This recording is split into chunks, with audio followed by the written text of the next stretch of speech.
ഒരിക്കലും ഒരാള് വീട് വെക്കാൻ ഒരുങ്ങാണ്. അയാള് വീട് വെക്കാൻ ഒരുങ്ങുന്നതിന് മുൻപേ ഗുരുവിന്റെ അരികിൽ ചെന്നിട്ട് ഗുരുവിനോട് ചോദിക്കുകയാണ്, ഗുരുവേ, ഞാനൊരു വീട് വെക്കാൻ ആഗ്രഹിക്കുന്നു.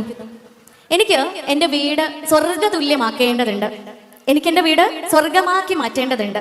പക്ഷേ നരകമാവണ്ട എന്ന്. അപ്പൊ ഗുരു അദ്ദേഹത്തിനോട് പറഞ്ഞു, അതിന് നീ സ്വർഗവും നരകവും കണ്ടിട്ടുണ്ടോ എന്ന് ചോദിക്കുകയാണ്. അതിന് നീ സ്വർഗവും നരകവും കണ്ടിട്ടുണ്ടോ എന്ന്. അപ്പൊ അയാൾ തീർച്ചയായും ഗുരുവിന്റെ അടുത്ത് മറുപടി പറയാണ്, ഇല്ല ഗുരുവേ, ഞാൻ കണ്ടിട്ടില്ല. സ്വർഗവും കണ്ടിട്ടില്ല, നരകവും കണ്ടിട്ടില്ല. പിന്നെ എങ്ങനെ നീ നിന്റെ വീട് സ്വർഗതുല്യമാക്കും എന്ന ചോദ്യത്തിന് അദ്ദേഹം വീണ്ടും ഗുരുവിനോട് പറയാണ്, എന്നാൽ എനിക്ക് സ്വർഗവും നരകവും ഒന്ന് കാണിച്ചു തരുമോ എന്ന്. അങ്ങനെ അയാള് സ്വർഗവും നരകവും കാണാൻ വേണ്ടിയിട്ട് പോവാണ്. അങ്ങനെ സ്വർഗത്തിന്റെയും നരകത്തിന്റെയും മുൻപിലെത്തി. ആദ്യം അയാൾക്ക് കാണിച്ചു കൊടുക്കുന്നത് നരകമാണ്. വലിയൊരു റൂമാണ്. പക്ഷെ അതിന് വാതിലുകളൊന്നുമില്ല, ജനാല മാത്രമേ ഉള്ളൂ.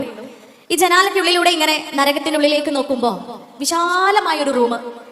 ആ റൂമിന്റെ ഉള്ളില് അതിനേക്കാൾ വിശാലമായ ഒരു തീൻമേശ. ഈ തീൻമേശയില് നിറയെ വിഭവങ്ങളാണ്. ഭയങ്കര ടേസ്റ്റുള്ള വിഭവങ്ങൾ കോപ്പ നിറയെ ഇങ്ങനെ നിറച്ചു വെച്ചിട്ടുണ്ട്. പാത്രങ്ങൾ നിറയെ വിവിധ തരത്തിലുള്ള വിഭവങ്ങൾ വിഭവസമൃദ്ധമായി നിറച്ചു വെച്ചിട്ടുണ്ട്. അങ്ങനെ കുറച്ച് സമയം ഇതിങ്ങനെ നോക്കി നിൽക്കെ ഒരു ബെല്ലടിക്കാണ്. നരകാണ് കാണുന്നത്. ഒരു ബെല്ലടിക്കാണ്. ബെല്ലടി സൗണ്ട് കേട്ടതും കുറേ മനുഷ്യന്മാര് നടന്നു വരുന്നുണ്ട്.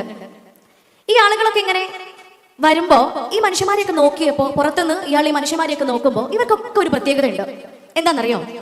ഇവരുടെയൊക്കെ കൈകള് നീണ്ട ഒരു ഇരുമ്പ് ദണ്ടിലേക്ക് കെട്ടിവെച്ചിട്ടുണ്ട്.